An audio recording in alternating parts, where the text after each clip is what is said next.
Welcome to our channel, Target, Government Job. Israel फिलिस्तीन संघर्ष, इतिहास, युद्ध और समाधान। इजराइल फिलिस्तीन संघर्ष के बारे में वह सब कुछ जाने जो आपको जानना आवश्यक है। इतिहास, युद्ध और समाधान। इजराइल फिलिस्तीन संघर्ष, जिसे अक्सर दुनिया का सबसे कठिन संघर्ष कहा जाता है, यहूदियों द्वारा अपने बाइबल के जन्मसिद्ध अधिकार के रूप में दावा की गई भूमि पर विवाद में चिन्हित है और फिलिस्तीनियों द्वारा, जो आत्मनिर्णय चाहते हैं, दोनों देशों के बीच संघर्ष खत्म करने की बार बार कोशिशों के बावजूद कोई शांति समझौता नजर नहीं आ रहा है। इजराइल फिलिस्तीन संघर्ष का इतिहास। यहूदियों को उनकी धार्मिक मान्यताओं और विदेशी संस्कृति के कारण पूरे इतिहास में सताया गया है। 1897 में यहूदियों ने उत्पीड़न से बचने और अपनी पैतृक मातृभूमि इजराइल में अपना राज्य स्थापित करने के लिए एक आंदोलन शुरू किया, जिसे ज़ायोनी आंदोलन कहा जाता है। विश्व ज़ायोनी संगठन फिलिस्तीन में एक यहूदी मातृभूमि की स्थापना की वकालत करने के लिए बनाया गया था। परिणामस्वरूप बड़ी संख्या में यहूदी फिलिस्तीन की ओर आने लगे और उन्होंने जमीनें खरीदकर वहीं बसना शुरू कर दिया। 1916 तक साइक्स-पिकोट समझौते, ग्रेट ब्रिटेन और फ्रांस के बीच एक गुप्त समझौता के बाद फिलिस्तीन ब्रिटिश नियंत्रण में आ गया। इससे पुराने ऑटोमन तुर्की साम्राज्य का विभाजन हो गया। बाद में बाल्फोर घोषणा के माध्यम से ब्रिटिश विदेश सचिव जेम्स बाल्फोर एक यहूदी मातृभूमि की स्थापना के लिए सहमत हुए। 1930 के दशक में जर्मनी में नाजियों के सत्ता हासिल करने के बाद फिलिस्तीन में यहूदियों की आमद में एक बड़ा बदलाव आया और उनमें से हजारों की संख्या में यूरोप से फिलिस्तीन में पुनर्वास हुआ। अरबों ने इसे अपनी मातृभूमि के लिए खतरे के रूप में देखा और उन्होंने उनसे डटकर मुकाबला किया। चूंकि ब्रिटिश सरकार मूकदर्शक बनी रही, हिंसा अपने चरम पर पहुंच गई। 1947 में ब्रिटिश सरकार ने फिलिस्तीन के भविष्य का प्रश्न संयुक्त राष्ट्र को भेजा। संयुक्त राष्ट्र ने भूमि को दो देशों में विभाजित करने के लिए मतदान किया। यहूदी लोगों ने समझौते को स्वीकार कर लिया और इजराइल की स्वतंत्रता की घोषणा कर दी। इजराइल के विरुद्ध अरबों की लड़ाई। 1948 से 49 अरबों ने इजराइल के निर्माण को अपनी भूमि से बाहर निकालने की साजिश के एक हिस्से के रूप में देखा। परिणामस्वरूप 1948 में मिस्र, जॉर्डन, इराक और सीरिया के अरब राज्यों ने इजराइल पर युद्ध की घोषणा की। नोट: यहाँ यह जानना दिलचस्प है कि भारत ने संयुक्त राष्ट्र के प्रस्ताव का विरोध किया था और गांधी ने इसे मानवता के खिलाफ अपराध बताया था, लेकिन भारत ने 1950 में इजराइल को मान्यता दे दी। इजराइल और अरब देशों के बीच युद्ध के अंत में इजराइल विजयी हुआ। इसके अलावा वह अपने क्षेत्र को काफी हद तक बढ़ा सकता था और इसने इजराइल की विस्तारवादी नीति की शुरुआत को चिन्हित किया। युद्ध के परिणामस्वरूप बड़ी संख्या में फिलिस्तीनी या तो भाग गए या उन्हें इजराइल से बाहर जाकर इजराइल की सीमा के पास शरणार्थी शिविरों में बसने के लिए मजबूर होना पड़ा। यह फिलिस्तीन शरणार्थी संकट की शुरुआत थी, जिसके कारण अंततः 1964 में एक आतंकवादी संगठन PLO, फिलिस्तीन लिबरेशन ऑर्गेनाइजेशन का निर्माण हुआ। अरब देशों के खिलाफ इजराइल की लड़ाई। 1967 में इजराइल ने मिस्र, सीरिया और जॉर्डन के खिलाफ एक निवारक हमला शुरू किया और इस 6 दिवसीय युद्ध के अंत में इजराइल ने कब्जा कर लिया। सीरिया से गोलान हाइट्स, जॉर्डन से वेस्ट बैंक और पूर्वी यरूशलेम, मिस्र से सिनाई प्रायद्वीप और गाजा पट्टी। उपरोक्त मानचित्र देखें। 1967 का युद्ध आज के संघर्ष के लिए विशेष रूप से महत्वपूर्ण है, क्योंकि इसने इजराइल को वेस्ट बैंक और गाजा पट्टी के नियंत्रण में छोड़ दिया। ये दो क्षेत्र बड़ी संख्या में फिलिस्तीनियों के घर हैं। 1967 के युद्ध के बाद गाजा और वेस्ट बैंक को एक साथ अधिकृत क्षेत्र के रूप में जाना जाता है। संयुक्त राष्ट्र चार्टर और सिनाई प्रायद्वीप की वापसी। संयुक्त राष्ट्र चार्टर के तहत आत्मरक्षा में कार्य करने वाले राज्य द्वारा भी युद्ध से कानूनी रूप से कोई क्षेत्रीय लाभ नहीं हो सकता है। इसलिए 6 दिवसीय युद्ध के जवाब में संयुक्त राष्ट्र सुरक्षा परिषद ने शांति के लिए भूमि के लिए एक प्रस्ताव अपनाया और यह आदेश दिया कि इजराइल को कब्जे वाले क्षेत्रों को पराजित देशों को वापस लौटा देना चाहिए। कब्जे वाले क्षेत्रों को वापस करने में इजराइल की अनिच्छा के आलोक में 1973 में एक और अरब इजराइल युद्ध, योम किप्पुर युद्ध, छिड़ गया, जिसमें इजराइल को कुछ झटके लगे। 1979 में इजराइल मिस्र ने एक शांति संधि पर हस्ताक्षर किए। तदनुसार इजराइल ने सिनाई प्रायद्वीप मिस्र को वापस कर दिया। 1982 मिस्र आधिकारिक तौर पर इजराइल को एक राज्य के रूप में मान्यता देने वाला पहला अरब राष्ट्र बन गया। हमास और फतह। 1987 में जिहाद के माध्यम से फिलिस्तीन की मुक्ति के लिए हमास इस्लामिक लोगों का समूह अस्तित्व में आया। इसने इजराइल को एक देश के रूप में मान्यता देने से इनकार कर दिया। हमास को ईरान और सीरिया से समर्थन मिला है। दूसरी ओर यासर अराफात के नेतृत्व में पीएलओ के एक गुट फतह को पश्चिमी देशों से समर्थन प्राप्त हुआ। इजराइल के कब्जे के खिलाफ विद्रोह।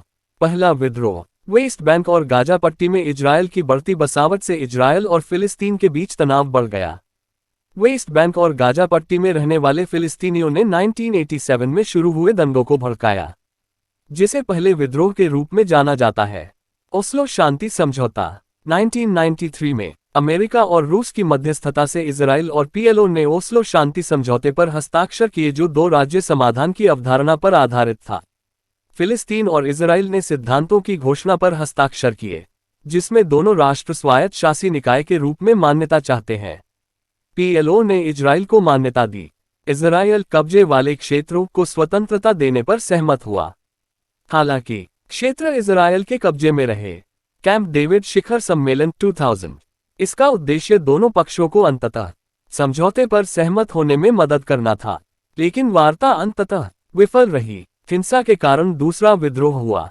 दूसरा विद्रोह 2000 से 2005। 2000 में एक अधिक हिंसक फिलिस्तीन विद्रोह शुरू हुआ और दोनों तरफ से बड़ी संख्या में नागरिक मारे गए। इसे दूसरा विद्रोह कहा जाता है।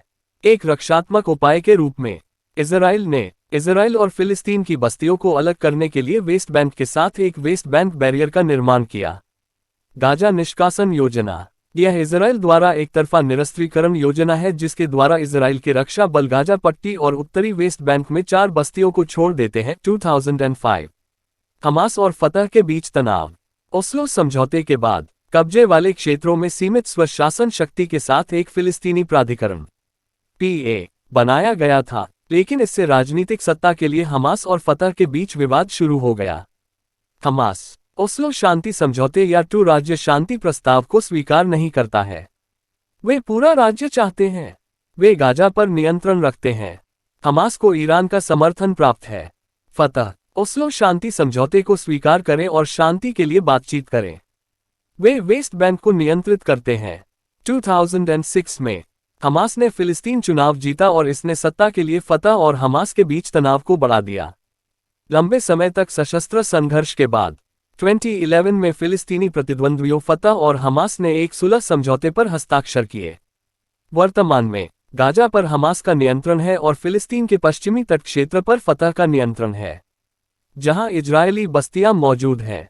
Operation protective edge. इजरायल द्वारा इजरायली निवासियों के अपहरण और हत्या के लिए हमास को दंडित करना। इजरायल फिलिस्तीन संघर्ष और अमेरिका। इजरायल फिलिस्तीन मामले में अमेरिका मध्यस्थ के तौर पर अहम भूमिका निभा रहा है। हालांकि मध्यस्थ के रूप में इसकी विश्वसनीयता पर फिलिस्तीनियों द्वारा लंबे समय से सवाल उठाए गए थे। इजराइल की आलोचना करने वाले अधिकांश सुरक्षा परिषद निर्णयों को वीटो करने के लिए ओआईसी, इस्लामिक सहयोग संगठन और अन्य अरब संगठनों द्वारा संयुक्त राज्य अमेरिका की आलोचना की गई है। नोट: संयुक्त राज्य अमेरिका में इजराइल से अधिक यहूदी हैं। यहूदियों का अमेरिकी मीडिया और अर्थव्यवस्था पर महत्वपूर्ण नियंत्रण है। इसके अलावा इजराइल को हर साल लगभग $3 अरब की प्रत्यक्ष विदेशी सहायता मिलती है, जो अमेरिका के पूरे विदेशी सहायता बजट का लगभग 5वां हिस्सा है। दूसरी ओर संयुक्त राज्य अमेरिका राज्य के दर्जे के लिए किसी भी फिलिस्तीनी प्रयास को वीटो करने के अपने इरादे के बारे में मुकर रहा है, जिसके कारण फिलिस्तीन को संयुक्त राष्ट्र में गैर सदस्य पर्यवेक्षक का दर्जा से संतुष्ट होना पड़ा। हालांकि ओबामा प्रशासन के दूसरे कार्यकाल में अमेरिका इजराइल संबंधों में गिरावट देखी गई। 2015 के ईरान परमाणु समझौते से इजराइल चिढ़ गया और उसने इस समझौते के लिए अमेरिका की आलोचना की। ओबामा प्रशासन ने संयुक्त राष्ट्र को एक प्रस्ताव पारित करने की अनुमति दी, जिसने कब्जे वाले क्षेत्रों में इजराइल की बढ़ती बस्तियों को अवैध घोषित कर दिया। उस मतदान तक ओबामा प्रशासन ने संयुक्त राष्ट्र सुरक्षा परिषद में अपनी वीटो शक्ति का उपयोग करके इजराइल की आलोचना करने वाले प्रस्तावों को अवरुद्ध कर दिया था। ट्रंप के नेतृत्व में राष्ट्रपति शासन के साथ, जो इजराइल के प्रति अधिक झुकाव रखते थे, वेस्ट बैंक और गाजा में इजराइल द्वारा अवैध बस्तियों में वृद्धि देखी गई। फिलिस्तीन क्या चाहता है? वे चाहते हैं कि इजराइल 1967 से पहले की सीमाओं से हट जाए और वेस्ट बैंक और गाजा में एक स्वतंत्र फिलिस्तीन राज्य की स्थापना करे। शांति वार्ता में आने से पहले इजराइल को बस्तियों के सभी विस्तार को रोकना चाहिए। फिलिस्तीन चाहता है कि 1948 में अपने घर खो चुके फिलिस्तीनी शरणार्थी वापस आ सकें। फिलिस्तीन पूर्वी यरूशलेम को स्वतंत्र फिलिस्तीन राज्य की राजधानी बनाना चाहता है। इजराइल क्या चाहता है? यरूशलेम पर संप्रभुता। इजराइल को यहूदी राज्य के रूप में मान्यता। नोट: इजराइल दुनिया का एकमात्र देश है जो धार्मिक समुदाय के लिए बनाया गया है। फिलिस्तीनी शरणार्थियों की वापसी का अधिकार केवल फिलिस्तीन को है, इस्राइल को नहीं। यरूशलेम के बारे में ऐसा क्या खास है? यरूशलेम एक ऐसा शहर है जो इजराइल और वेस्ट बैंक के बीच की सीमा पर फैला हुआ है। यह यहूदी धर्म और इस्लाम दोनों के कुछ सबसे पवित्र स्थलों का घर है, और इसलिए इजराइल और फिलिस्तीन दोनों इसे इजराइल फिलिस्तीन संघर्ष का समाधान बनाना चाहते हैं। इजराइल फिलिस्तीन संघर्ष का समाधान। सबसे अच्छा समाधान दो राज्य समाधान है, जो गाजा और पश्चिमी तट के अधिकांश हिस्से में फिलिस्तीन को एक स्वतंत्र राज्य के रूप में स्थापित करेगा और बाकी जमीन इस्राइल के लिए छोड़ देगा। हालांकि दो राज्य योजना सैद्धांतिक रूप से स्पष्ट है, लेकिन इसे व्यवहार में कैसे लाया जाए, इस पर दोनों पक्ष अभी भी गहराई से विभाजित हैं। एक राज्य समाधान, केवल फिलिस्तीन या केवल इजराइल, एक व्यवहार्य विकल्प नहीं है। शांति के लिए रोड मैप। यूरोपीय संघ, संयुक्त राष्ट्र, अमेरिका और रूस ने 2003 में एक रोड मैप जारी किया था, जिसमें फिलिस्तीनी राज्य के लिए एक स्पष्ट समय सारिणी की रूपरेखा दी गई थी। फिलिस्तीनी समाज का लोकतंत्रीकरण आवश्यक है, जिसके माध्यम से नया विश्वसनीय नेतृत्व उभर सके।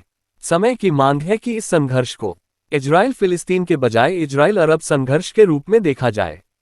जैसा कि हमने देखा है, संघर्ष न केवल इजराइल और फिलिस्तीन के बीच है, बल्कि अन्य अरब देशों जैसे मिस्र, जॉर्डन, ईरान, सीरिया आदि के साथ भी है। उन सभी को वार्ता में भाग लेना चाहिए और अंतिम समझौते को औपचारिक रूप से प्रत्येक द्वारा मान्यता दी जानी चाहिए। उन्हें संयुक्त राष्ट्र महासभा और सुरक्षा परिषद के साथ अब समय आ गया है कि अंतर्राष्ट्रीय समुदाय जल्द ही दुनिया के सबसे कठिन संघर्ष का उचित और स्थायी शांतिपूर्ण समाधान ढूंढे।